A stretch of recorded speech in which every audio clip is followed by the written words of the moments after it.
नमस्कार, उत्तराखंड समाचार में आपका स्वागत है। आपके साथ मैं हूं अखिलेश चंद्र गैरोला। सबसे पहले मुख्य समाचार। मुख्यमंत्री पुष्कर सिंह धामी ने सीबीएसई 10वीं 12वीं परीक्षा में सफल विद्यार्थियों को दी बधाई। कड़ी मेहनत और समर्पण का मिला परिणाम। कहा, निराश न हो असफल छात्र।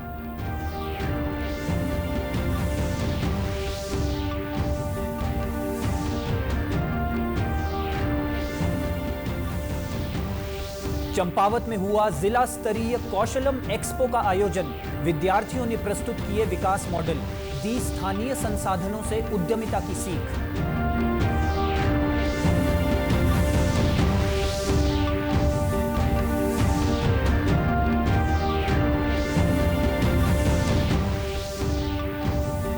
और केदारनाथ यात्रा में हेलीकॉप्टर टिकट के नाम पर श्रद्धालुओं से लाखों की ठगी। रुद्रप्रयाग पुलिस ने 3 नामजद समेत अज्ञात हेली सेवा कंपनी पर दर्ज की एफआईआर। जांच जारी।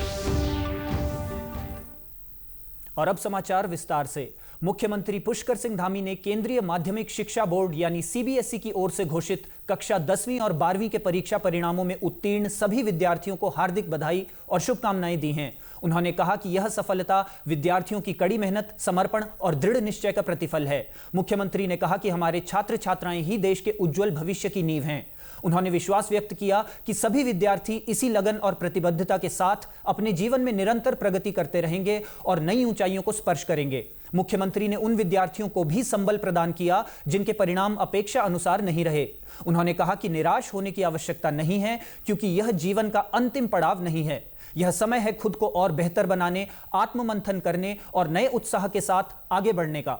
असफलता भी सफलता की दिशा में एक अहम पड़ाव होती है। चंपावत जिले से एक उत्साहजनक खबर सामने आई है, जहां स्कूली छात्र छात्राओं ने अपनी प्रतिभा और नवाचार से सबका दिल जीत लिया।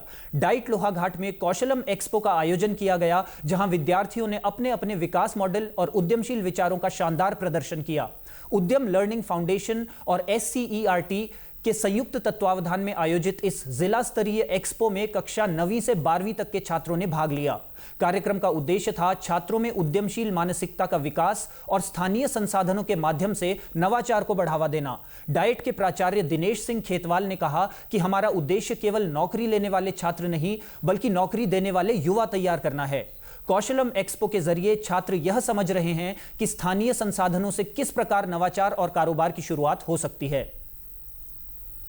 ताकि कौशलम में हम स्थानीय संसाधनों का उपयोग करके हमारी लोक संस्कृति, हमारे संस्कारों का और उसको मिलाते हुए हम कैसे एक व्यावसायिक उद्यमशील मानसिकता बच्चों के अंदर विकसित करें, इसको लेके ये प्रोग्राम है बेसिकली।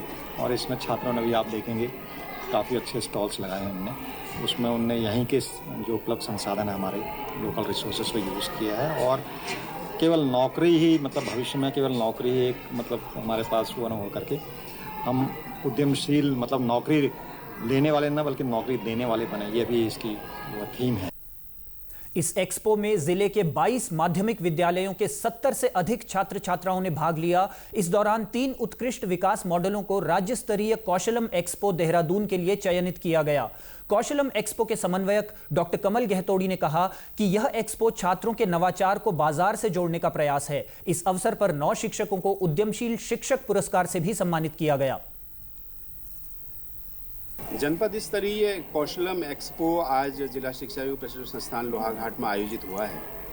और ये कौशलम कार्यक्रम राष्ट्रीय शिक्षा नीति 2020 के व्यावसायिक शिक्षा के उद्देश्यों को फलीभूत करता है और साकार करता है।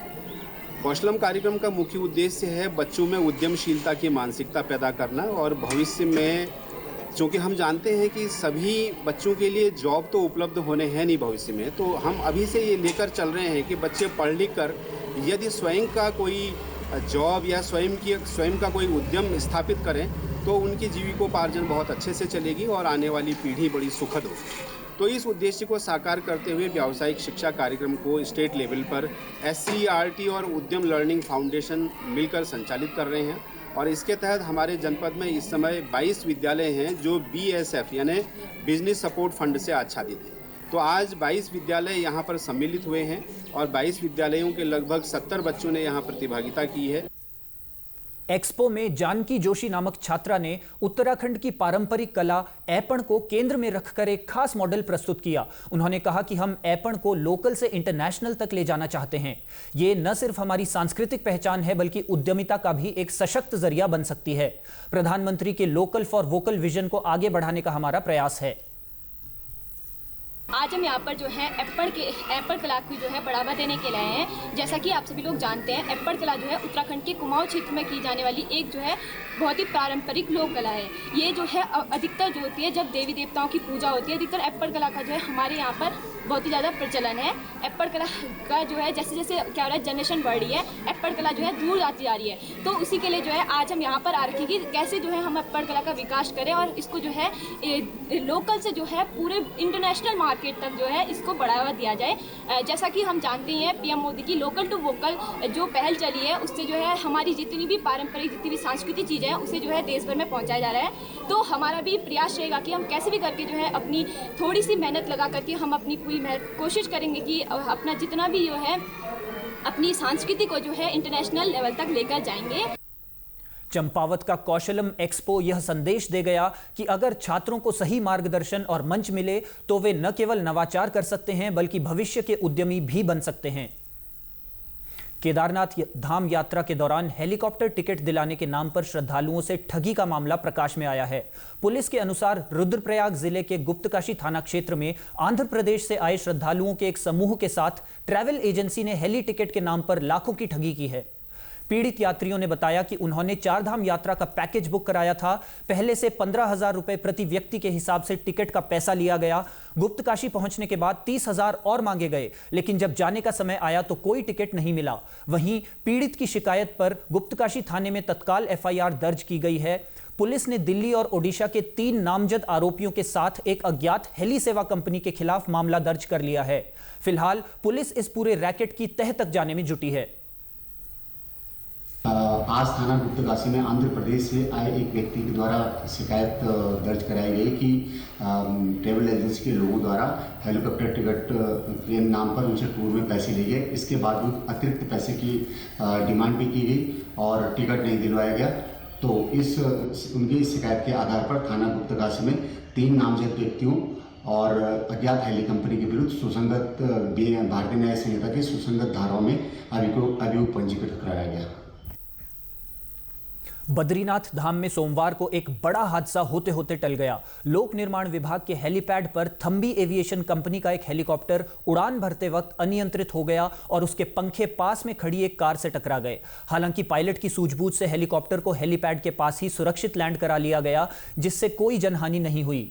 हेलीकॉप्टर फाटा से श्रद्धालुओं को लेकर बद्रीनाथ पहुंचा था और यात्रियों को उतारने के बाद लौटने के लिए उड़ान भर रहा था, तभी यह घटना हुई। हादसे के बाद हेली कंपनी की सभी उड़ानों को फिलहाल रोक दिया गया है। बद्रीनाथ थाना प्रभारी नवनीत भंडारी ने बताया कि हेलीकॉप्टर के उड़ान भरने के दौरान वह अनियंत्रित हो गया था और उसके पंखे एक वाहन से टकरा गए। हेलीकॉप्टर को तुरंत लैंड करा लिया गया और सभी यात्री पूरी तरह सुरक्षित हैं। प्रदेश को आपदा की दृष्टि से संवेदनशील मानते हुए अब राज्य सरकार सिविल डिफेंस का दायरा बढ़ाने की दिशा में कदम उठा रही है। इसी के मद्देनजर मुख्य सचिव आनंद बर्धन की अध्यक्षता में एक उच्च स्तरीय बैठक का आयोजन किया गया, जिसमें उन्होंने प्रदेश के अन्य जनपदों में भी सिविल डिफेंस को लागू करने के निर्देश दिए। देहरादून स्थित राज्य आपातकालीन परिचालन केंद्र में आयोजित इस बैठक में शासन के वरिष्ठ अधिकारी, सेना, वायुसेना और अर्धसैनिक बलों के प्रतिनिधि मौजूद रहे।